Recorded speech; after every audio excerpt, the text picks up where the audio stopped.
Hey everybody, Mark Agnesi here for Gibson TV. Today, I'm just outside of Nashville, Tennessee, on my way to sit down with my friend, guitarist Jason Isbell. Now Jason is truly one of us, the guitar nerd's guitar nerd.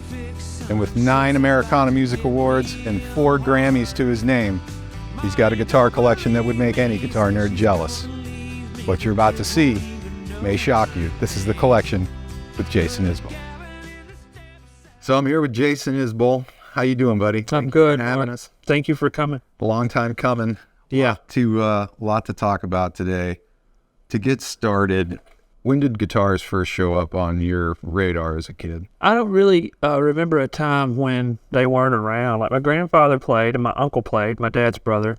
And then on my mom's side, my grandmother and my uncle played. And everybody in the family except my parents played guitar. My grandfather played in church. He was a Pentecostal preacher in Alabama. And so they had the PVs and the drums and loud church band. And I was really drawn to that when I was little. And when I was probably 7 or 8, my granddad started teaching me to play different instruments, just to keep me occupied. And so we'd have something to do all day. He would teach me originally mandolin, and then when I got a little bit older, 8 or 9 years old, my hands got a little bigger. He gave me a guitar and started teaching me how to play, the bluegrass rhythms, the gospel G, C, D stuff. And he would play fiddle or banjo or mandolin, and I would play rhythm, for hours at a time. What were you listening to back then? Who were you trying to steal licks from? Who were your guys? So it's funny because he would reward me by playing blues music. My grandfather, he would do like if I would sit there and go boom boom boom boom boom for 2 hours or so, then he would take the guitar and put it in his lap and tune it to open D or open E and play it with his pocket knife. And I was obsessed with that. That was my reward for playing rhythm to all those gospel songs. And so I got really addicted to blues music. And then when I was probably 11 years old or so, he took me to the record store and bought that complete Robert Johnson recording, and he got it on cassette. He brought it back to his house, and he made me cassettes without what he considered the vulgar songs, like Traveling Riverside, anything about Squeeze My Lemon or anything like that. He took those songs off and gave me like the Maxell copy cassettes, and I listened to them until they wore out. And then he made me another one, and they wore out. He made me another one, and they wore out. Clapton, in the late 80s was having sort of that journeyman renaissance, and I went from the Clapton stuff back to a whole lot of blues music, and Bonnie Raitt was huge for me because I loved slide guitar from my granddad playing, and then I would see Bonnie Raitt on VH1, and she would be playing with the wine bottle on her middle finger, and so at first I thought that they all were green.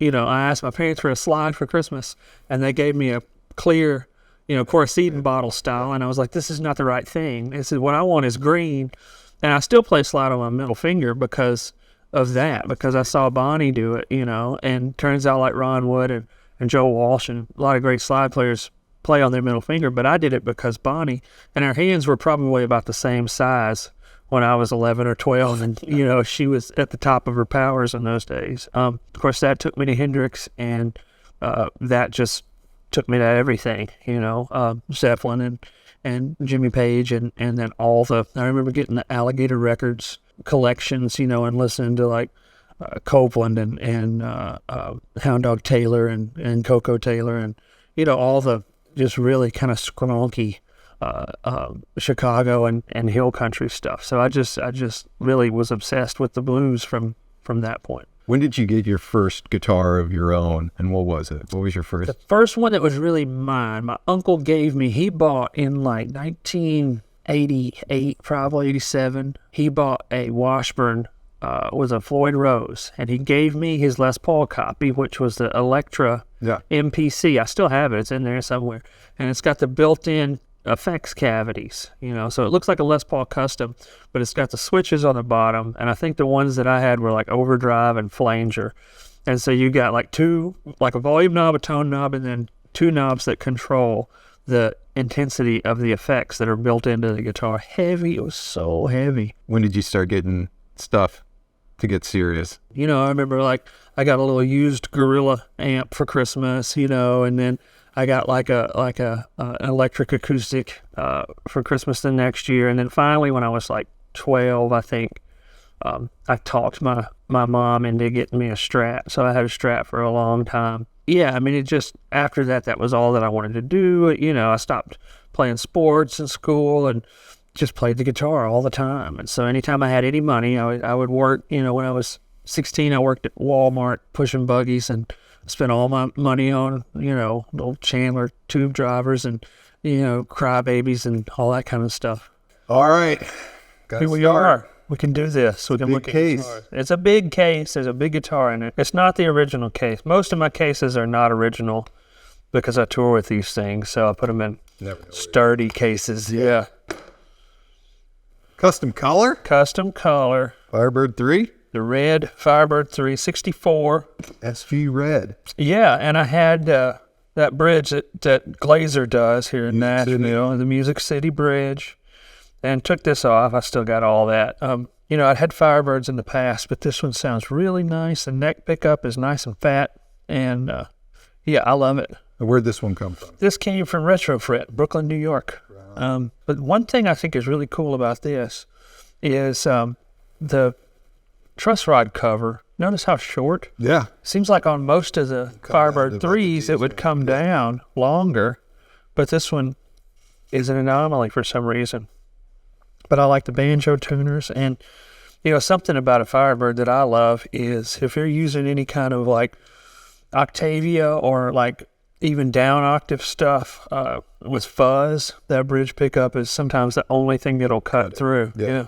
When do you normally go to the mini hums? Is it when you know you need sounds like that, or is there something else you favor the mini hums for? It is, you know, it's real good strummer. Like it makes a good tele substitute.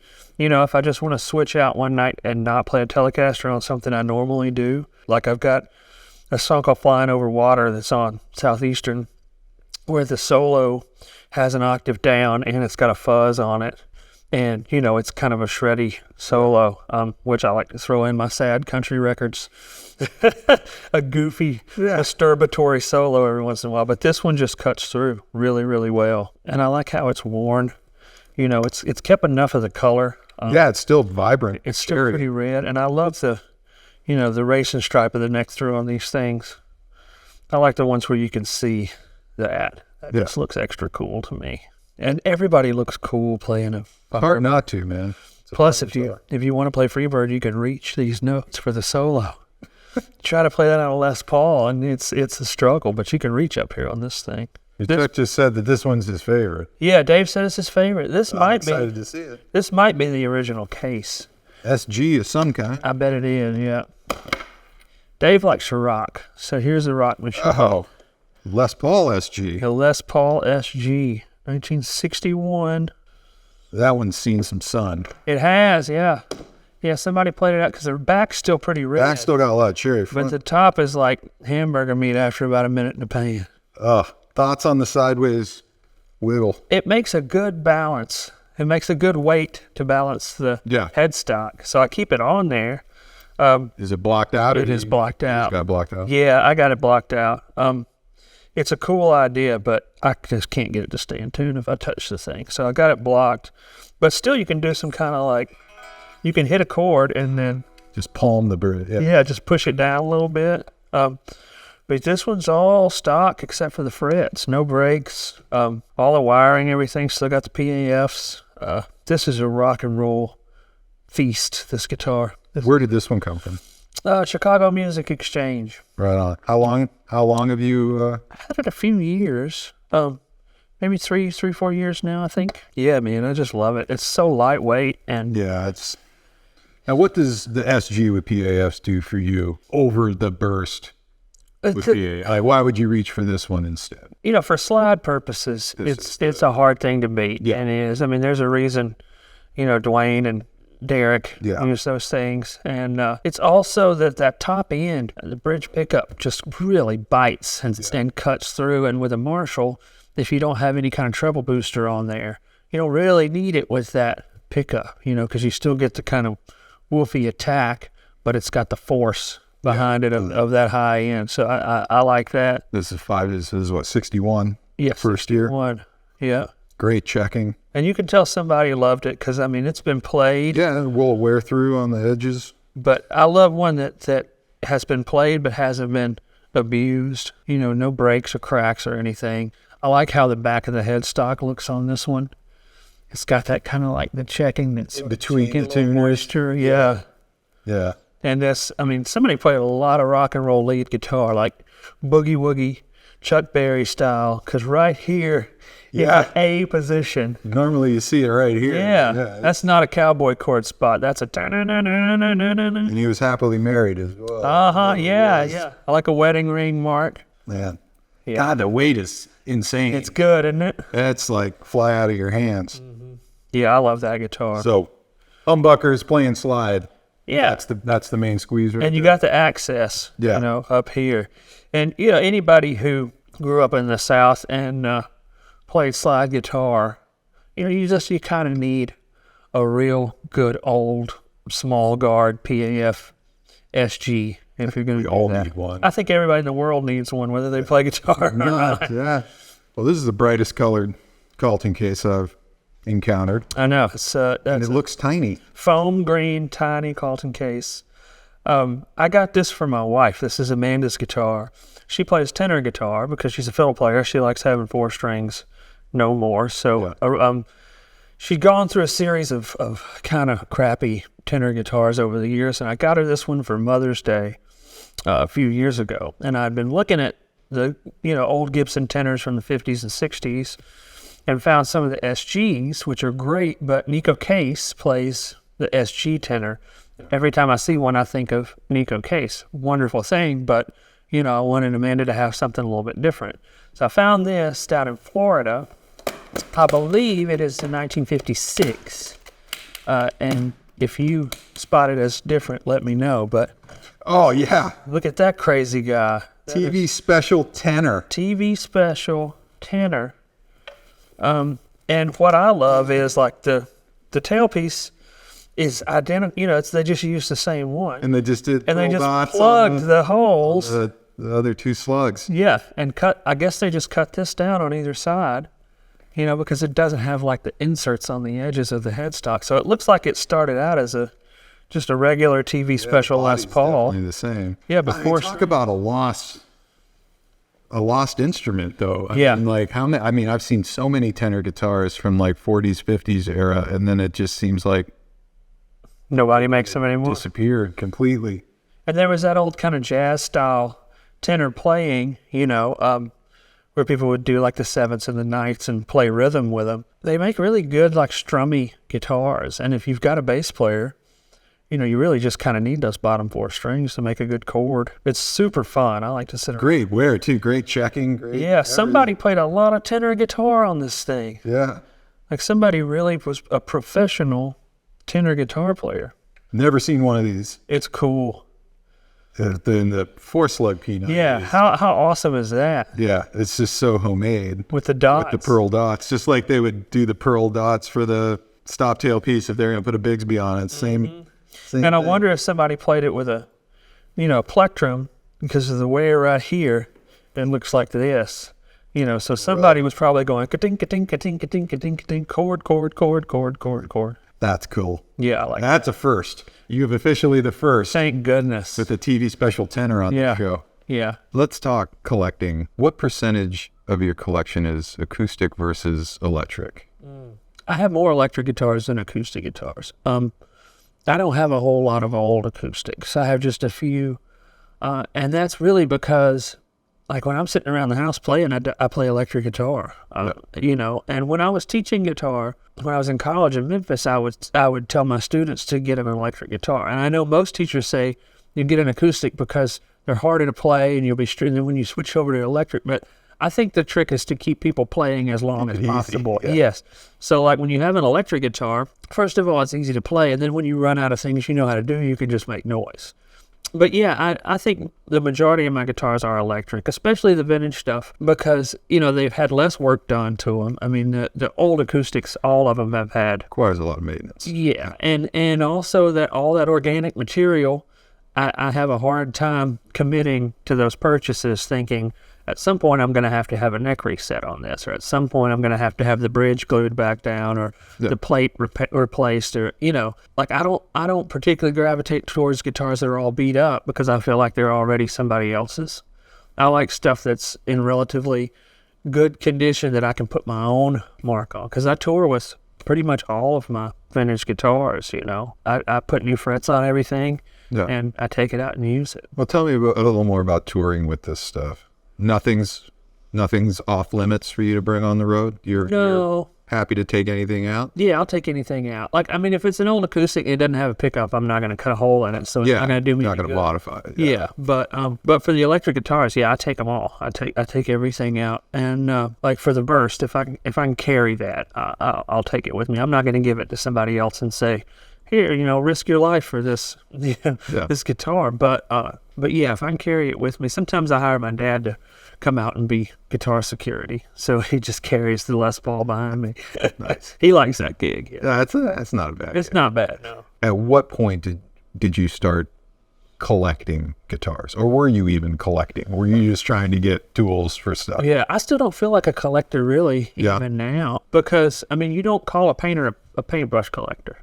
Even if they got some really nice paintbrushes. Yeah. I feel like I'm a painter, and these are just the brushes that I wouldn't say that I need. Like, if I couldn't afford the great vintage guitars, I would get, the closest thing I could afford to that, which nowadays, thank God, is really possible. Good stuff. Yeah. I mean, the old vintage guitars are more expensive than, their actual service, than what you can get out of them. There's a collectability factor that you can't deny. Like, a 1959 Les Paul, it sounds incredible and it plays incredible, but the difference in sound and playability from that to a new custom shop Les Paul is way smaller than the difference in price between the two. That's an obvious thing. And part of the reason for that is because of the boom that the vintage guitar industry had. I mean, so one good thing that came out of that was the fact that the major guitar builders started saying, maybe we should make something that's more like these, I started, right when I started having some success. I mean, as soon as my, car payment and my house payment was caught up, I started buying old guitars, The first really, really good one was the 335, a 61 dot neck 335 that I got from Dave Cobb, that it had belonged to Tom Bukovac before. It's a good pedigree. All the good 335s in town were Tom's at some point, But that one still amazes me. Every time I play it, I'm still surprised by how good that guitar is. And that was also one that, like, I feel like a 335 you can do a whole lot of things with. You can play any style of popular music you can play with the 335. You can play country with it, get super heavy with it, And so that was a good, like, first really great vintage guitar. And then after that, I started getting more specific. Now, you said the difference between, like, a new burst and an original is a lot smaller than the price. It is, yeah. When you walk on stage and you've got the real thing, does it change what you're doing as a player? Does it take you different places? I don't jump around as much. You find the box and you find the box, yeah. And my tech, every time he hands me the reel one, he says, "You're not going to drop this." And when I hand it back, I go, "You're not going to drop this." And, on stage, I've sort of already flipped the switch where, I'm thinking, I'm going to be wide open. Like, I know the structure of these songs. I know essentially where I'm going to start, where I'm going to finish if I'm playing a solo. I know what direction I want to go in. Outside of that, I try to improvise, because we don't do the same, we don't do the same solos every night. I don't sing necessarily exactly the same. I try to keep it interesting for us and for the audience too. And that happens no matter what I'm playing. Like, you can make a great record in somebody's basement now for very little money, but if you go into RCA, when you walk through the doors, you think, I better do something important. The reverence. Yeah, I'm in this place. Yeah. And it works, I think, the same way if you take those old guitars seriously. You think, well, I'm the guy up here with the 1959 Les Paul, and if I suck, it's going to be way more embarrassing because I'm holding a 1959 Les Paul. So there is a sort of responsibility, I think, that comes along with being lucky enough to own those things. This one, you know, might be, if I had to have one guitar to take and go try to make a career out of, and it was an electric guitar, I think it would be probably this one. Based on the case, I'm going to assume this thing has seen some road. Yeah, this one's been on the road for quite a few years with me. This was the first really good golden era vintage electric guitar that I've got. And it's just a wonderful... Oh, yeah, dot neck. That's a great guitar, man. And you can play... Obviously, you can play the blues on it, but you can get super heavy. You know, you can rock really well with that. It's a 61. You got that neck. 335. The neck is perfect, isn't it? That's the neck. It's just right. And it's another one that you can tell it's been played, but it hasn't been abused. Man, yeah, condition is great. Mm-hmm. A little crazy on the checking, but yeah. You were tying this one. This one's got some pedigree. Yes, this previous owners. I got it from Dave Cobb. We were making a record, and Dave was like, "You have to come take this 335 and plug it into a Marshall."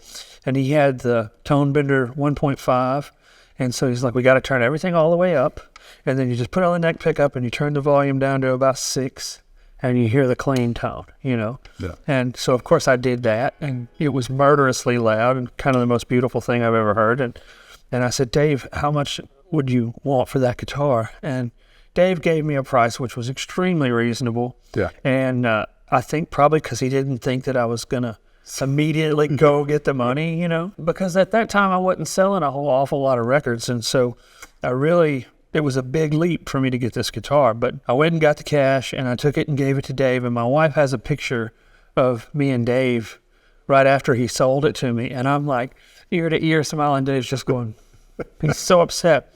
But he immediately went and bought a 1960 335 that's very similar, and also a really good one. But this one's just got something special, man. It's just when I got it, the bridge pickup had been demagnetized a bit. I don't know if somebody put it in front of a car battery or leans it up against a big speaker or something. Yeah. But my buddy Gary Bohannon, who was working at Carter at the time, and Gary said, "I got a box of those." And he apparently had a sealed box of magnets from PAFs from like 1959.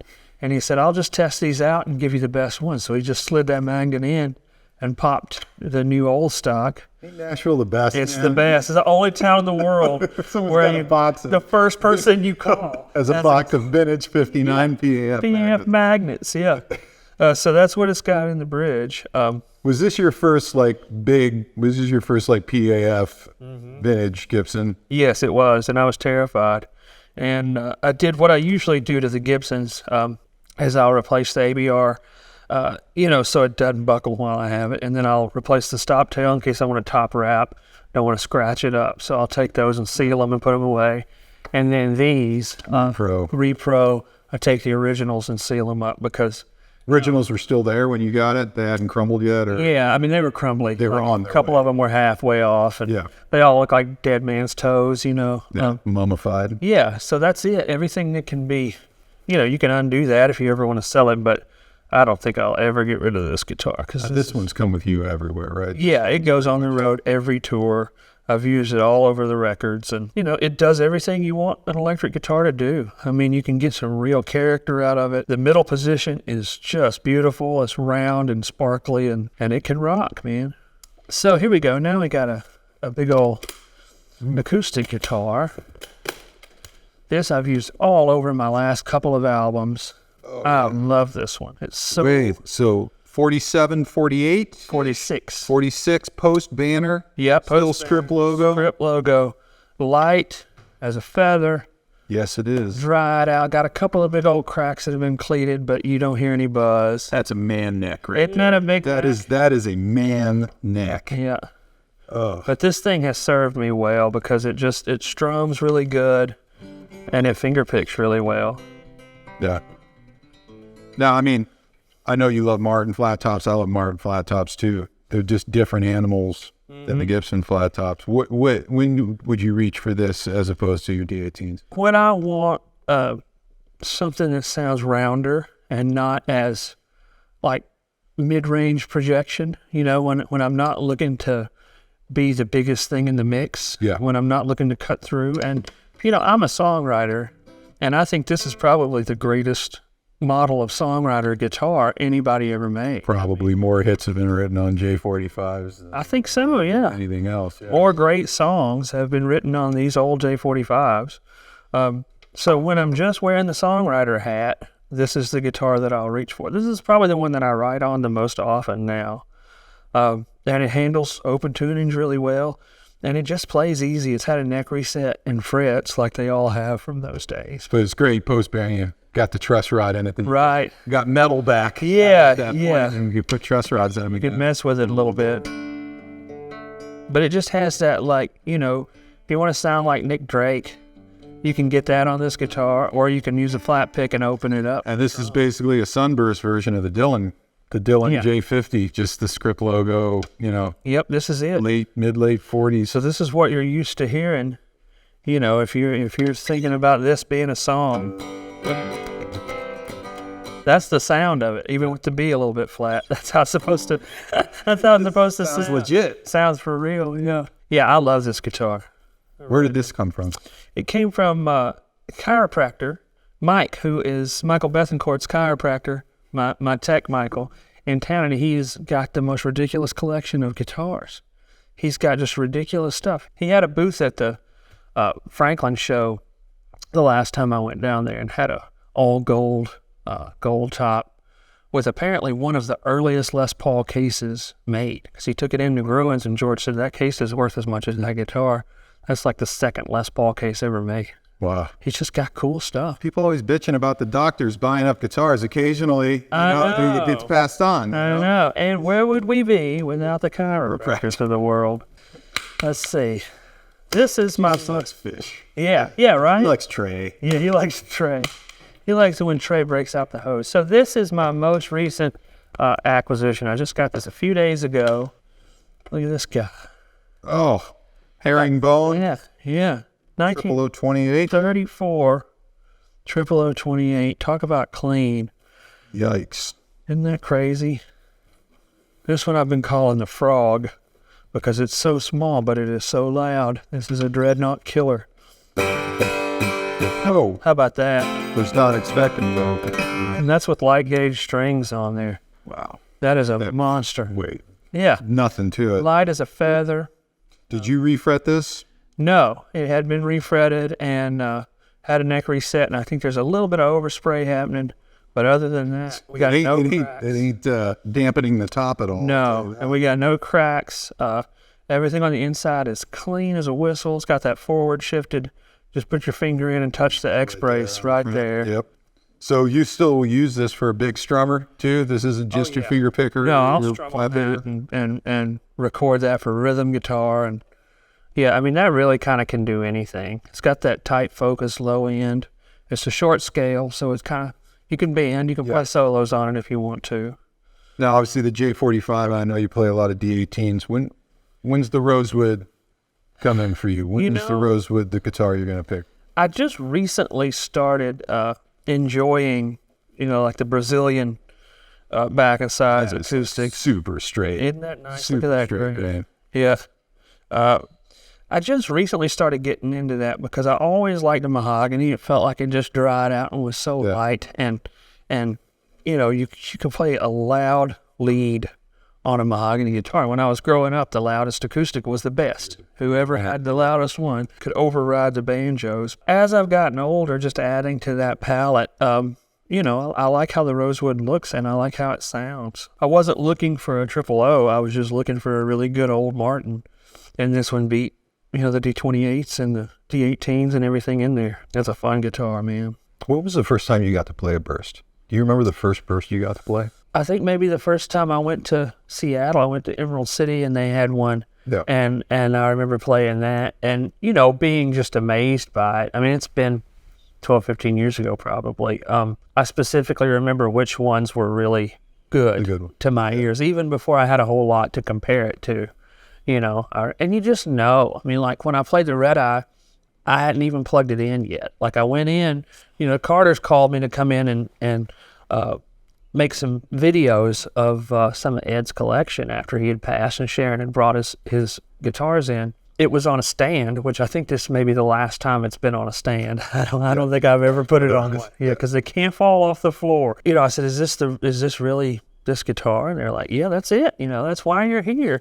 And I picked it up before I ever plugged it in. I just knew. Like, as soon as I hit it, you know, when I was a kid, me and my dad would go shopping for like fishing tackle. And he would take the rod and he would he'd say, go stand over there and put the end of the rod on your throat, you know, right on your Adam's apple. And he would hold the handle of the rod and I would talk. And if he could feel it in his hand, he's like, this is a pretty good fishing rod. And it's that way with, I think, a good guitar. Every point that you touch on that instrument, you feel the vibration moving, you know. And I would know that the Red Eye is a good guitar if I was completely stone deaf, just because you can feel it vibrating. Yeah. Let's talk a little more about that guitar, because obviously that's going to be one of the stars of today's episode. Did you know Ed King? Did you ever get a chance to meet him? I met him and I was around him a little bit, but at a couple of functions in Nashville, we ran into each other and I met him, but I did not know him very well. But you were definitely aware of that. Oh yeah, yeah. And I'd studied his Skinner before he got that guitar, the parts that he played on Skinner records. I had studied, you know, ad nauseum when I was a kid. I mean, that's the Sweet Home Alabama solo is still one of the strangest, most well-constructed solos that I can think of, because it just does not go where you would expect it to go. I mean, you know, the way he creates the tension and releases it in that solo he was a really brilliant guitar player. And yeah, I was aware of that guitar for a long time, you know, but never, I was surprised when I actually saw it in person, because I just, you know, he didn't take it out of the house much, and I just never expected to actually see the thing. So it was that kind of thing where I was like, I got to figure out a way to get this guitar. And I knew it was a stupid idea, but I mean, I have, as an adult, had $0 before. So I thought, what's the worst that can happen? You know, I can handle being broke if this doesn't work out. So I called my business manager. She's like, no, there's no way. That's ridiculous. Impossible. Sorry. And they're like, okay, thanks. I just thought I'd ask. And then I was like, what? Okay, I called my manager, general manager. And I was Mom said no. Yeah, I called it. Yeah. So I was like, Tracy, what can I do to get this amount of money? And I was like, can you book me some like private shows over this? You know, and I was like, no, like Gaddafi's or, you know, no war criminals or anything. But if there's some decent people that want me to play their birthday party. And it just so happened that like Bitcoin was really taking off. So I wound up at a bunch of weird Bitcoin birthday parties and paid for that guitar without having to dip into anybody else's life, you know, without having to cut anybody else's pay out. Before you walked into Carter that day, was buying a Burst on your radar? No, I never thought that I would do it. Never. They're so damn expensive. And, you know, I didn't have like the right kind of security, the right kind of humidification. And everything was just in cases in a bedroom. And, you know, of course, after that, you're like, well, I'll figure the rest of this out later. I'll figure out how to take care of this and how to keep it safe and, you know, how to carry it on the road with me. I'll get all that sorted. At that point, I was just like, I have to figure out a way to have this guitar. But yeah, after I played the Red Eye, I was like, that's the best guitar I've ever played, you know? And it still is. Hard to tell in those big, heavy Calton cases what it is. But this is probably it, right? This is it, yeah. This is the one. Here, help me out. Let's open it up. Every time I open it, I feel like I'm in some old, like Sherlock Holmes mystery. There's just going to be like a rose in the case, and I have to go through all these clues to find my guitar. Let's hope not. Yeah. There it is. Oh, man, and there it is. And that's what everybody says when I open the case. There it is. Every time. Dude, that top. Look at that top. Is like the curliest thing. 90891. The Red Eye. The Red Eye. It's called the Red Eye. Let's talk about it. All right. There it is. For everyone at home that doesn't know why this one spot on the guitar would have stayed red when everything else faded. So the tag was hanging. It was that square Gibson yellow tag. Yeah. Square tag that would go around the pickup selector switch. And, you know, originally they were red all around here, but the dye that Gibson used in 58, 59 would fade with UV light.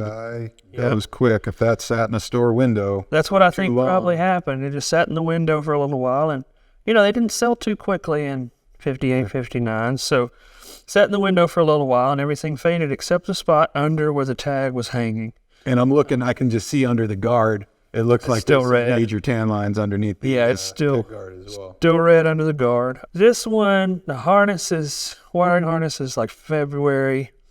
As far as the order of the serial number, I think it's very close to Billy Gibbons' Pearly Gates. That top, well, I mean, that was the maple Similar. that they had that month because, yeah, it's very simple. Same kind of disease in the trees. Yeah. And also it's really close to the Spinal Tap burst. That was just like 9 numbers off or something, I think. And then I believe Michael Schenker had the one right after it, which had a factory Bigsby. Wow. And I think that was his. I was not expecting it to be this clean. Isn't that wild? And I mean, it's had a few different owners over that. I'm shocked at how clean the guitar still is. Yeah, I mean, look at the corners of the headstock. That's crispy. And sharp, you know. And of course, I switched these out. And I've got those sealed up, and then I switched out these two just so this wouldn't buckle and so this wouldn't get scratched with the top wrap. And I switched the tuners out with the repros, and that's it. Frets, I had the frets put on. That scared me a little bit, you know. Still had Ed's frets on it. Yeah, and they were original from about here up. He had a partial. Oh, it was already partial. Yeah. If it was already partial. So it didn't, and you know, once I got it, I was like, man, I shouldn't have waited so long because now it plays Yeah. great. I mean, to have one of these like refretted at Glazer's and put on a Plek machine and then get home with it and it plays great all the way up and down the neck. It's a beautiful thing. Here you go. Now, I always still see people commenting about top wraps. Why do you top wrap, and what does it accomplish for you as opposed to just going straight through and over the bridge? I think it gives me a little bit more bendability. It's a Loosens little the bit, tension a little yeah, a little bit slinkier. And I know a lot of people say that it gives you a better tone. I mean, if you go all the way down with your tailpiece till you're just about flush and you top wrap, then naturally it seems like it's going to carry the vibrations a little more. I just can't get over how clean it is. Yeah, it's pretty It crispy. really, really still has crisp edges, man. To be one that has been played, you know, and that has traveled quite a bit, it's in good shape. I mean, this really kind of saved my ass during the pandemic. It's something to smile about. Yeah, and like, you know, I could just sit on the floor and if my daughter was asleep, I had a Kemper, put some headphones in, and if she wasn't, I'd just plug right into an amp and sit on the floor like I'm 15, and instead of dreaming about having one of these, I got to actually have one. Are you still learning stuff about this guitar? Are you still finding Oh, yeah. sounds still a few years later that Definitely. you didn't? Yeah. And that's the thing about the way these were designed, you know, the pickups and the wiring. I mean, the way I play a Les Paul, and probably the way you play a Les Paul, is not the way they were intended to be played. Yeah. And that, to me, is an indicator of something that can be used in a whole lot of different ways. And a lot of my favorite musical instruments are that way, you know, like a B3 or a Wurlitzer. I mean, those things do not sound like what they were trying to copy. Yeah. You know, 2 pickups in that middle position, that's the magic thing for me, because then you've got so much versatility. And if you've got good old pots and your wiring harness is works like it should, then you can get, you know, a lot of different tones. Forever Cold Dead Hands. This one. This is, oh yeah. No, never. Yeah. Never getting rid of this. Yeah, my wife says I would be sitting out in a tent in the middle of a field with just this guitar and one last can of beans at the end of the world. Same dimensions, same size, but as per our conversation earlier, got it? There we go. Seeing double. Yep, now that's the first clone that they've made since I've had the guitar. And this is a 2019, and it's lighter. You can tell immediately. Yeah. It's not as heavy, which I like. I don't mind that a bit. Top's maybe a little wider. It's a little wider, a little more feathery, but they got kind of the bear claw spot right Right in the there. center, yeah. And they got that neck spot. They did. Nailed that. They got the little ding. And man, it sounds fantastic. Even got the little tan line under the guard And there. then back here by the, you know, these little Yeah. dimples and dots. Most impressive to me is the neck profile, which, you know, Gibson laser scans now, so it's accurate. I mean, we scan everything now. Yeah. Anytime we get an original example, top carve, neck profile, and we just have a log of all that stuff. And it's not close. It's exactly the same. Yeah, it's shocking the kind of stuff that they're doing. When does this one come out? This is when you can't hand carry the real thing. Exactly. And you just want to stick it in the vault. Right. Send it down the road. Yeah. Or, you know, if I'm flying somewhere and I don't want to get a seat next to me because that one has to get a seat to fly. But, you know, there's really, I mean, this guitar, even if I didn't have the original, would be an incredible Les Paul. It sounds fantastic. And through, you know, a big amp, the little high end that you need to hear on the old PAFs is there, that kind of sparkly. What do you think about the new custom buckers? I think it's great. You know, I think they sound as accurate as any humbuckers that I've heard to the original. Unpotting, I think. Not dipping them makes it might not be for everyone because they will feed back. Oh, they yeah. Squeal and they do everything the real PAFs do. Yeah. You put a lot of gain on them. If you're playing super heavy music, you're going to want potted humbuckers, I would imagine. Yeah. But I like that extra little bit of topping, and if you got a pretty long cable, you'll be all right. Yeah. Don't stand too close to the Marshall. Very excited to see this in person. This is a recent acquisition. I got it last year. We were going over to Europe. We had scheduled a couple of European tours that got canceled because of the pandemic, and we were headed over there, and I was just looking around at guitars, and in Germany, at Guitar Point, I found one of the, I guess originally there were 6 red, maybe 6. I think there's 5 left that I can actually track down and place. But they're black beauties, but they're done in red. And the story goes that they were made for Hagstrom in Sweden. There it is. Isn't that cool? Yow. So Hagstrom had, they ordered a half a dozen factory red Les Paul customs to sell in their Swedish shop so it would match their Hagstrom red. And this is one of those. And I think it had remained in Europe from 1960 until I brought it home a couple months ago. I don't think it had ever been back in the States. Wow. Frets. Yeah, new frets. I made them do that before they even Real brought frets. it. Yeah, it was not those fretless wonder frets. Because I always play them, even something that's as rare and strange as that. I'm going to use it. Man, that is so cool. Isn't that neat? Now, tell me, I mean, was a 3 pickup custom on your list? Obviously, a red one probably wasn't on your list if it was, but like that out of phase thing, is that something you were going after? Not really. I just, you know, I saw it online and I thought, man, that's about the coolest thing I've ever seen. Thanks to modern technology, I was able to find a couple of videos, you know, of people demonstrating this particular guitar. And what really got me, other than just the rarity of it, was that neck pickup, like we were talking about earlier. The neck on this thing, it sounds so bright and so clear, and there's no mud to it. Yeah, the out-of-phase thing is cool. I mean, if you want to sound like Leo from the Meters, you know, or it does that. Yeah, if you're playing like no vibrato, just as funky as you can possibly get, it's good for that. Or maybe like Teeny Hodges or something, you know. Yeah, I mean, that's really all you need. Look at it, man. It's not terribly heavy either. I mean, it's probably 10 pounds, but it's not, it doesn't hurt. And it's got some, there's one crack, you know, right here. Where the ears didn't fix real well, yeah, and then it's got some scratches back here, but for the most part, it's in really good shape. And as they say, find another. Go find another one. Mm-hmm. Man. All that gold hardware. And with the black plastic, the red just looks really badass. Yeah. Brown case. A brown case. 4 latch. Another Gibson guitar. This one is... Assuming something gold is in this. I think it is, yeah.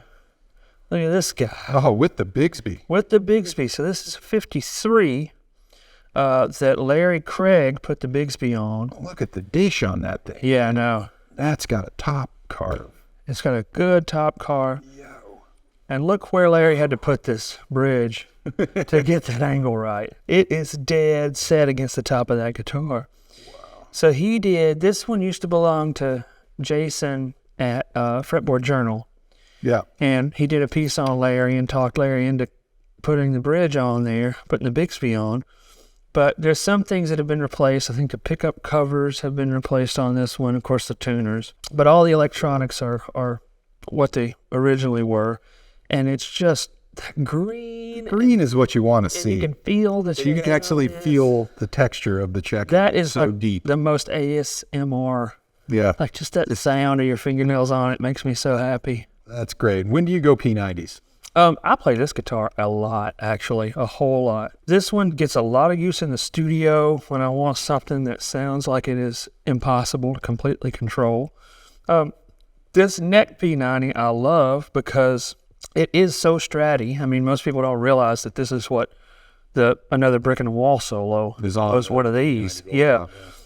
So you can put some compression and a little tiny bit of EQ on this and make it sound like any guitar on earth. You can go from, making it sound like a jazz box to making it sound like a Les Paul neck to making it sound like a Strat. And this right here is just, it's oozy of bridge pickups. It's just murder right in the middle of your forehead. Death, which with the Bigsby works great. I believe that because this bridge is so low to the body that you're getting more vibration transferred from the strings into the top of this guitar. And one thing about the neck on these, that flat, I'm sure you've probably held a lot of these, but it plays like a damn Ibanez or something. Yeah. It's so fast, These aren't the original frets, but they're smaller than what I normally. Correct, yeah. And man, you can really fly. You can play really fast on this guitar. But this one also goes on every tour. Probably my favorite tones on the new record that's going to be out in the summer, I got with this guitar through, I would split the Tweed Twin and the Blues Breaker and then run like a fuzz and then go, and then I would turn the volume way down and get on that neck pickup, and it's just the brightest, sparkliest, and then you barely move the volume knob and it goes havoc. It's noise and just general destruction, which I love. Plus, man, nothing looks cooler than that. And a greened out Goldtop. I know. I think that's my wife's favorite is the Goldtops that have oxidized. Because it just, what looks more rock and roll than that? You can see where somebody sweated into that thing. Yeah. And it's like the top of those old Roman buildings, that have turned green over the years. It's like history. Carve. Yeah. See, the poker chip. It won't lay flat, yeah. Won't lay flat because there's so much dish on the top, man. That's killer. Yeah, I really love this guitar. How obsessed with this stuff are you? Are you like the rest of us that are up on your phone all night? Oh, yeah. Stuff, and you're that obsessed? Oh, yeah. I think so. Because my area of interest is wide, I don't have one particular type of guitar that I love or brand or model or whatever. I don't know as much about the details of each specific instrument, and I don't know a lot about electronics. I couldn't build a guitar, wire one up or work on an amp or anything like that. But for the things that I like, yeah, I still it's gotten worse, because when I was a kid, I would spend all this time playing and tweaking. Now that I'm older and I do this for a living and I can afford the tools that I dreamed about when I was a kid, I'm more obsessed with it now than I was when I was 15 or 16 years old. Yeah, it's pretty bad. Well, how does it work then? Do you have like a hit list that what you're going after, or do things just kind of present themselves to you? I have like a loose list. You have a loose next 5 list and kind of going? Like, how like when you're a kid and you're looking for a specific toy, you're going through your toy box and before you ever find it, you find something else and you're like, oh, I forgot about this. I think I'm going to play with this for a while. It's like that. I'll go looking for something and then I'll usually find something before I get to it. Anytime I've been in the studio and thought, what would sound really good on this is a Goldtop or P90s or a Firebird bridge pickup or something, and then I'll think that's what I need. So that'll go on the list and gradually I'll accumulate everything where when I have an idea, I just reach for a case. As a songwriter, are there songs in certain guitars? Have you ever picked up a guitar and the song came out because of the guitar you were playing?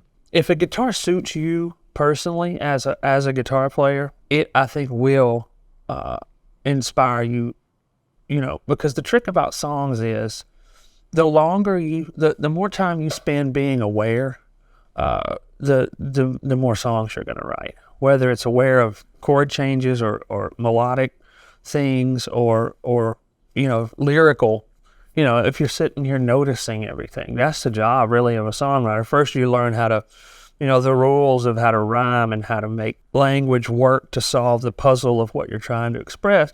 But then after that, your job is just to stay open and stay aware. And there are certain guitars that you just want to sit there and play longer than others. And I think those are the ones that really inspire you to write. And you could say that they have songs in them. I think they have love in them. I think they're the kind of guitars that, either you love them or someone else has for a long time if it's a vintage instrument. And you can tell, and you can't always tell by the ones that are the most beat up, which, sometimes a super clean, like I recently played a pre-war D28 that was just clean as a whistle, extremely valuable guitar. And I sat down and played a chord, and it sounded dead as a hammer, No good. No good. And it was like, well, somebody liked this guitar, admired this guitar, but no one has loved this guitar. You can tell. Sometimes it's just with a new one, too, You can tell that there's love there. And if you love it, then you'd rather be playing the guitar than anything else. And if you're a songwriter, that's the best place to be, is when you're sitting around just messing around. Like I did it last night. I just sat around and noodled until I found something that, and then I hit record on my phone, and later I'll go back and put lyrics to it, If you're sitting down to write, do you tend to reach for electric or an acoustic, or is it whatever is around? I do both, I don't write much on like the extremely expensive guitars because it takes about 5 minutes to put them on and take them back off, and they have to go back in the case, and the case has to be closed, But it's probably about half and half, because if I'm trying to write a big rock riff, I want a Les Paul or a Tele or something so I can really dig in, and I'll come out here and turn an amp up really, really loud and plug it in when there's nobody else in the barn, and I'll write that way. The problem with writing on an electric guitar is you start having fun and forget that you're supposed to be writing a song. Yeah, and like I'll be playing, Jimmy Page riffs for 3 hours, and damn it, I got to get back to this 145 song that I'm working on. Yeah. This is probably not the original case. This looks like what, 70s case? Maybe. Yeah. Thick. Yeah, and I don't think I have any 70s Strats, so this is probably not. Let's see what's in there. Oh, yeah. Custom color alert. The car. 1965. Candy apple red. Fender Telecaster. This is a really good guitar. It has been played. It's got some rust there. And you can see where it's worn through. I love how many coats. You got silver and gold. Yeah, under that. Silver and gold powder and the white primer. Yeah, I love how many coats it took them. I mean, it seems like they were always messing with that candy apple. Candy apple red almost every single year looks. It's something different. Yeah. Yeah. But this guitar sounds so good. There's some accidents with this guitar. So notice that bridge pickup, how flat Pole pieces. the poles are. Well, apparently what happened, I didn't realize this until that pickup started to come unwound. And we took it in to Tim Shaw. And Tim said somebody who had been used to playing Blackguards had just hammered those poles down. Yeah. Because I guess the G and the D were too loud for them or something, or they just liked the look of it and wanted it to, So it pushed the plate at the bottom of the pickup down. It was not supposed to be there, so the base plate came loose, and eventually, over the years, it unwound the pickup. Something about the potting on this was not complete. So this pickup was potted, like dipped quickly, but then they didn't complete the process somehow, so it's extremely microphonic. So if you do this with this plugged in, I mean, I could just talk like it's a microphone. Yeah. I love that sound because I don't hit the pick guard with the pick a whole lot. Yeah. And there's something about that kind of Filtertron type of sound to it that I really, really like. This, 65, there was some meat right here. That shelf, yeah. Yeah, and I like the thickness of that. And it plays great. I've used that on a bunch of records. That's pretty much the only Telecaster that I played on the Highwayman record. All that country guitar was on this guy. Well, it's great. The green guard on the custom color is great, but the red, I'll transition everything else. Yep. Pearl dots and the transition logo and the green guard. And I have a Strat too that's the same. It's got the green guard too. Much harder to find the 65 Strat with the green guard because they switched those over to white, probably due to selling a whole bunch of Strats. But custom colors, something that you go after in particular, or is it just the sound of the guitar? If you got to spend the money and buy one, you want something a little more special than blonde or something. And it's not just because it's a custom color, But it's because when I was growing up in the 80s and 90s, you know, you could get whatever guitar in whatever color you wanted. Yeah. I like red guitars, you know, and I like vintage guitars. I don't necessarily like vintage red guitars. Yeah. I want a red Telecaster, but I want it to sound like this. Well, you're going to have to get a custom color. Good one, yeah. It's a nice little tweed case. Yeah, that's a good looking one. Still nice and lacquered. Let's see what we got in here. Oh, yeah. Oh, yeah. That's a good one. This is 1958, but with late 57 specs. So, like, got the two-tone sunburst body, yeah. and then the V in the neck. Check out the neck. It's kind of a soft V. Yep. So, for all intents and purposes, it is a 1957 Strat, but sold and shipped in 58. Alder body. We got a 3-piece. And this one, I went ahead and had the 5-way because this position on this guitar is magic. Yeah, the 2 and 4 seem to be my favorite Strat positions. So especially on a maple board. Yeah. On a maple board Strat. Now, if I got a slab board, I'll stay here all night long because it just sings. But on a maple Strat, I like those in-between spots. So tell me the difference. You said you got a maple neck, you got a slab board, and you got a lamb board. Yep. What's the maple neck come out for? This is stuff that's like more delicate, you know, clean tone things. Like I have some songs that have like similar to Knopfler, you know, things on the record that I would use like a 64 vibroverb and like a Roland jazz chorus, you know, just to get a very clean, very bright, you know, compressed sort of Strat sound. So if I'm playing something clean and I want it to sound like Sultans of Swing, I'll play this, you know. The slab board comes out for your traditional rock Strat sounds. Yeah. And the veneer does a real good Hendrix. The veneer through a Marshall. I think, and you know, some people have argued with me on this point, and I mean this in a very particular way. This is not going to apply to everybody, but for certain Strat players, the maple fingerboard is less forgiving than a slab. And I don't mean if you're missing notes. I mean if your attack, your timing, and the amount of pressure you're putting on the fretboard is not exactly perfect, you'll hear on a maple board Strat or Telecaster. You'll hear everything you're doing, you know. Now the veneer, I think that you're getting a very similar tone on a lot of those because it's so thin that the tang of the fret's actually going into the maple. Anyway. You're not even really touching the board. You're playing a maple neck Strat for the most part. But yeah, this one it's light, very lightweight, and the neck is very much a 50s. Yeah, that's a 50s Strat neck. Yeah. Clean again though too, man. I mean, that Strat, you could do that in the weekend of rehearsal there. So I mean, that's a clean guitar. I like them that, you know, don't look like they already belong to somebody else. Even though they did, I don't want them to be somebody else's soulmate. Yeah. I'd like to try to kind of make my own soulmate guitar. The new stuff is this close to the old stuff in terms of playability. The price is massively different.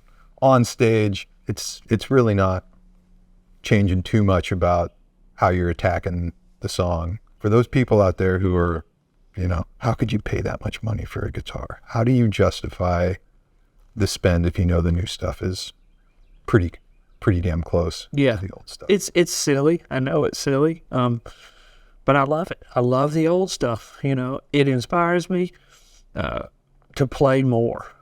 You know, I think, well, man, I've got a 64 Firebird in there, and I need to go play that. That'll be fun, you know. And so I play more guitar because I have the old thing. You don't need vintage guitars. Nobody really truly needs vintage guitars. But, you know, I heard Vince Gill say one time, like, I don't like boats. You know, I don't need a bunch of houses. I like guitars. And, you know, I made a good living playing the guitar, so I'm going to buy the guitars. The guitar player in me cannot afford the vintage guitars because there are a lot of guitar players on this street, you know, that can probably eat me for lunch. But the songwriter and record label owner in me buys these guitars and gives them to the guitar player in me as gifts because they're just fun. And, you know, you kind of have to look at it like art. If you're the kind of person who would buy like a Liechtenstein and hang it up on your wall in your house and look at it and be happy that you have it there to see and not a recreation of it, and you're going to look at it every day until you die, and then you're going to pass it on to your children, and it's going to be worth more when they get it. It makes more sense. But no, as far as a guitar player, like I can make a living with, one acoustic and one electric guitar, and neither one of them would have to cost more than $2,000 or $3,000, really. Have you ever bought something purely for the collection, or does everything have to have a purpose and a function in order for you to do it? I've got like some guitars that belong to people who, were friends of mine who might have passed away, or something that I got from them so I could have one of their guitars, If it was something with a personal connection like that, then the actual usability of the instrument doesn't really come into play. But if I'm just going to a shop or to somebody's house or something to buy a guitar, it's got to be something that I can keep in tune and play and make a sound that helps me to make a song happen. Because it's not like baseball cards, because I'm not just putting them away. It's something that I'm actually taking out and using, which is great because most of my guitars are always set up well. I put frets on everything. As soon as I get it, I've got fret gauges that I like specifically. So after I'm gone, people will be able to verify, well, this does have his particular fret gauge on it if they care about that sort of thing. As soon as I get one, I send it to Nick at Glazer's shop, and he puts frets on it, and and then it's really mine once I get it, and it's more playable, or if it's got some kind of janky ass bridge, I'll get them to put a bridge on there. Anytime somebody asks me, like, what's the most important thing about buying a guitar, if they're not a guitar collector or somebody who's played for a long time, get it set up. Spend the extra $50 and get it professionally set up, because how many people, didn't have that option in the 50s and 60s and thought, this Les Paul Jr. is a terrible guitar, because, you get up here and it frets out. You can't even hear the note. Like, it's not set up right. The frets aren't level.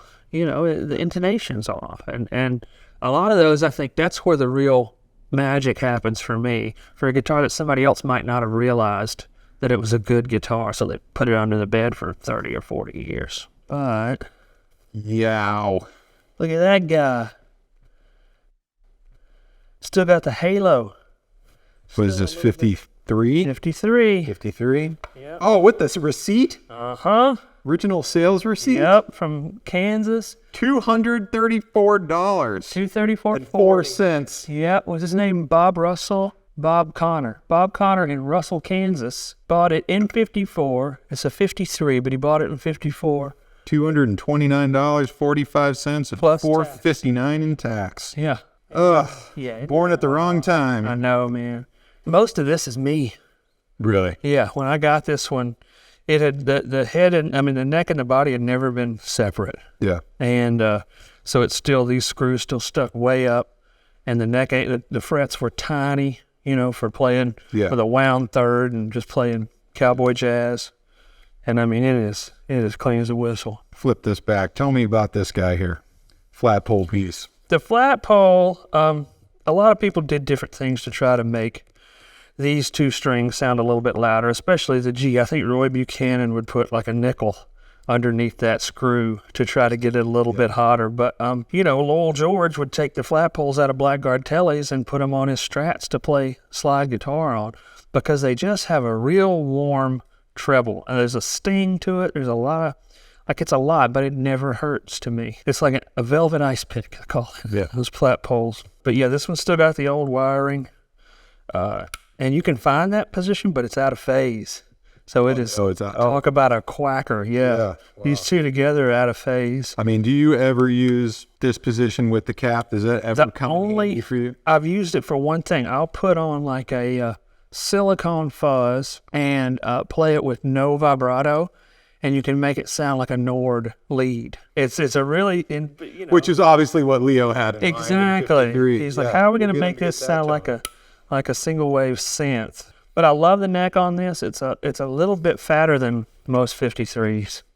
That's great though. It's not like offensively big. That's that's comfy. Yeah, that's my favorite. So frets pretty much the only thing on this, and that's all Jason. That's all me. Man. When I got it, it was just squeaky clean, and it's unforgiving. But man, if you want to play, country guitar, or if you want to sound like Keith Richards, There's really no substitute for the Blackguard Telecaster. Mix of Phillips head and flathead. Yeah, all kinds of different as they're transitioning. Love that. I think this is my favorite Fender guitar. Here we go. There we go. There it is. It is, yes. The 1960 Slab board Fender Stratocaster. This one I've used on a bunch of stuff. This is the overseas guitar tone, which I'm very proud of, because even my 7-year-old daughter, one day in the car, we heard Comfortably Numb. And I said, what does this sound remind you of? And she said, it reminds me of overseas. And I was like, yes. First off, that's parenting. That is at a very high level right now. That she even knows that, right? Yeah. Yeah. That's great. Now, is that an original two-tone, or did it just lose the red? I think it lost the red. I'm not sure. There's no way for me to be positive. Somebody could probably tell me, but there's no red anywhere, so. Because I've seen two-tone. Yeah, there's some two-tone 60s floating around. With the 59. On the back, it looks like a little bit There's more a like little, it might have faded. But. Yeah, but this is a 60. Everything's original except the frets and the switch. And this tuner. A little shinier than the rest. Yeah, it doesn't have the single line. No lines. It's a no line. I don't know what happened there. I love this guitar. This one plays so well and so easily. And it does everything you want a Strat to do. You said in terms of Strats, this is your rocker. Yeah. This is, the slab board is the rocker. Yeah, if I want to sound like, Hendrix or Stevie Ray Vaughan, or that's the This guitar is the one I'll you go pick for. up. Yeah. It's great. Love the clay dots. It bends really well, and, That's snark related? I think so. I did not do it. When I got it, it was like that, and I said, somebody put a snark on that sticker right there. Saying for years, take the damn snark off when you're done tuning. Let us be a lesson. Let this be a lesson to you. Yeah. Kids. Put it down there on the end, right down there on the ball. Man, great weight too. Yeah. Killer. Yeah, that's a special Strat, that one. How many did you go through before you found this thing? I played a bunch of them, and I had, this is the first old Strat that I bought. That had reissues and stuff, and had some in the 90s with lace sensors and all kinds of stuff when I was a kid, when I was a teenager. But it came down to two 60 Strats, both the same year, both very, very similar. Both were all stock. This one had original frets on it when I got it, and it just seemed to vibrate a little bit more. It's like when you put your finger here, you just feel it alive, which with a bolt-on guitar, I'm amazed by the fact that, Fender was able to keep those vibrations transferring with basically a modular instrument, you know. But yeah, this is just the strattiest Strat that I have. Where'd this come from? This came from Carter also. Seeing a pattern here. I know. I like those Carters, man. Walter and Christy. They have good stuff in there, and they're good folks, and they're also good at convincing me I need another guitar. What's still out there? What are you looking for right now?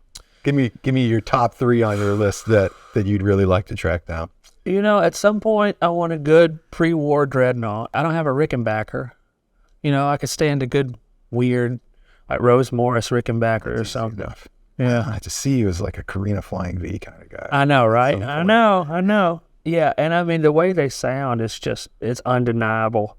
And I love the Carina 58, 59 guitars, because it's kind of it's a testament to how good a work they were doing at Gibson then, because it's everybody's making fun of Gibsons at the trade show for looking like old man guitars. And, and Ted's like, I'll show you, I'm going to make something that will be too futuristic for anybody to ever. And then it just changed what rock and roll looked like and sounded like forever. But the trick is they sound so good. And and how did that happen? When you're making a spike guitar, wedge-shaped guitar. You're making a wedge-shaped guitar out of anger and frustration. You managed to put it together exactly right for it to sound as good as any electric guitar has ever sounded. That to me is the miracle of the Flying V. Somebody asked you to come sit in for one song. You're just going to bring one guitar. What guitar would you bring? Probably 335. 335? Yeah. Recently we did a show up here at just a little restaurant bar in the neighborhood, and I had, I just wanted to play one. I brought a bunch of guitars for other people to play.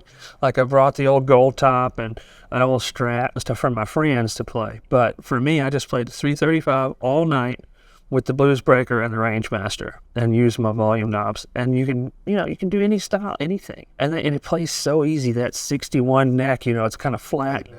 Yeah, it's wide enough, but it's also narrow this way, thin and wide, and you can do anything with it. I know what this is. There's only one thing that can be this heavy. This is so heavy, probably about the same year as that Martin. I'm not sure. Looks like mid-30s to me. So is this just a single cone? Single cone, national. With the palm tree. So this is what, style 3? Yeah, I think 3. I'm out of the game on these. I got this from Joe Blazer. And I don't know, it is what it is. Round neck, not a square neck. Yeah, I don't think it ever was a square neck. Hawaiian guitar. And when does this come out? I use that in the studio a bunch. One of my favorite things, obviously I play slide on it, but not like traditional Delta style slide. I'll play slide on it in standard tuning and do something real melodic. But what I really like to do is double a flat top acoustic with this on a recording, Very often. Just the rhythm parts. Just the rhythm parts. Or if I'm finger picking, I'll double that just to make it sound a little bit broader and different. Yeah. I'll do that sometimes with like a Nashville tuned guitar also, to get that higher up. And that sounds almost like a 12-string. But then when you got them panned a little bit, then this one just adds a really nice color to things. And it's so clean. This is one that and I have an appreciation for this. When you're not a guitar player, and you're not a guitar collector, this one will blow your mind more than the 1959 Les Paul. This jumps off the... You see this, and you're like, that's the coolest guitar I've ever seen. And it kind of is. I can't really argue with them, Now, are you real big into these? This will do it? Or are you lusting after a tricone? Or do you... No, this will do it for me. This is enough to do that thing? This is fine for me. I just need something that has that one sound that you can't really get any other way. I don't have a case for this guy. Oh, White Falcon. This is a White Falcon, Baldwin era, so you got the 0 fret. Yeah. And stereo. Curly Q Bigsby arm, which I love. Bigsby. This is a weird guitar, but I'll tell you what's really cool about it. On my 40th birthday, my wife threw me a 40th birthday party here in the barn, and John Prine came and brought me this. No, you know what he brought me? He brought me that Dobro. This one was John's, and Amanda got it from him to give me for Father's Day the year before, when I was my second Father's Day. So this was John Prine's guitar, and he told me he would get up in the morning, coffee made him too jittery, so he would get up and plug this guitar into an amplifier and turn it way up and just hit one big G chord and Jimmy the wiggle stick, and that would wake him up just like a cup of coffee in the morning. Yeah. So every time I see this, I think about John. I think about John a lot, but I'm very proud to have this. And it is cool. Look at that crazy glitter binding. Love the sparkle binding. Yeah. Tell me about Filtertrons. What do you dig about the Filtertron pickup? I really like the way that it's the fidelity of it. It makes it sound like you're plugged into an amp and also have a mic on the guitar, so you get that attack. And then I noticed, I've got another one too that I'll show you in a minute. But I noticed when I was recording at RCA in the B room, the old room, that there's a lot of hum in there, and I couldn't get it out even with like power conditioners, even using amp modelers. I could not get that hum out. But as soon as I played a Gretsch, it was quiet. And I thought, man, this is one Chet Atkins loved Gretsch pickup so much because he spent all his time in that room. Yeah. But it's just a beautiful guitar. So this is not the original case. This is the original 1959 Alpine Series gig bag. No, this is a really good Jet Firebird 59, belonged to Dave Cobb. Dave gave it to me. What he did was, we were making Southeastern. He told me, I played this guitar through his he's got a Dumble Deluxe amp. Deluxe, yeah. Then I played all the slide guitar on Southeastern, so it covered me up, and all that slide was on this guitar through that little amp. And Dave said, if this record sells X amount of copies, I don't remember how many he said, I'll give you that Gretsch. And neither one of us thought that would happen, and then it did. So Dave made good. He gave me this guitar. But I think this was one when Gretsch was doing the custom shop. I think they borrowed this guitar from Dave to spec it out for some of their... those PAF Filtertrons? I believe they are. Yeah, patent applied for it. Early stuff. Yeah. I've seen you with this a lot. This guitar has gotten a lot of... I love this guitar. It sounds really, really good. It's quiet when you're not playing it, and it just has a great attack. You know, that bridge pickup is nice and bright, and you can get a lot of expression out of it, especially when you're playing slide. And, you know, it's temperamental.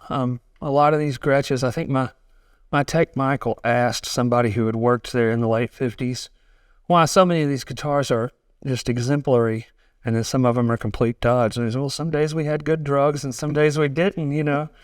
So this is one of the good drugs guitars. Yeah. You ever use this tone circuit? It stays in the middle. It stays out of the way, yeah. Not sure what... Those bad drugs when they've... That's a bad drug tone circuit. Yeah, but I love the bridge with the rollers. Yeah. That's so cool looking. And this Bigsby, the action on that is just perfect. It sits in the perfect spot for me. Yeah, you can really make some... Plus, it just looks so cool. Yeah. I think I like red guitars. I never made that as a conscious decision, but I've seen quite a red guitars. Yeah. And I like how the neck's worn on this one, too. Yeah, that's great. Dave Cobb comes through again. Dave, man. Dave definitely hooked me up in a lot of ways. And I love the checking on this. That's good rock and roll guitar. Killer guitar. Thank you, Dave. Jason, I want to thank you for having us out to the barn, man. This has been a lot of fun. I'm really glad we got to do it. I'm glad we did, too. Thanks for coming, Mark. It was, you know, I don't get the opportunity to talk about my guitars as much as I'd like, because most people just walk off halfway through the conversation. So I'll stick around for it. I appreciate you having us out, man. We'll look for you on the road. All right. This summer? Yep, this summer I'll be there. Coming. All right. Hey, till next time, I'm Mark Agnesi for Gibson TV. See you on the next episode of The Collection. Peace.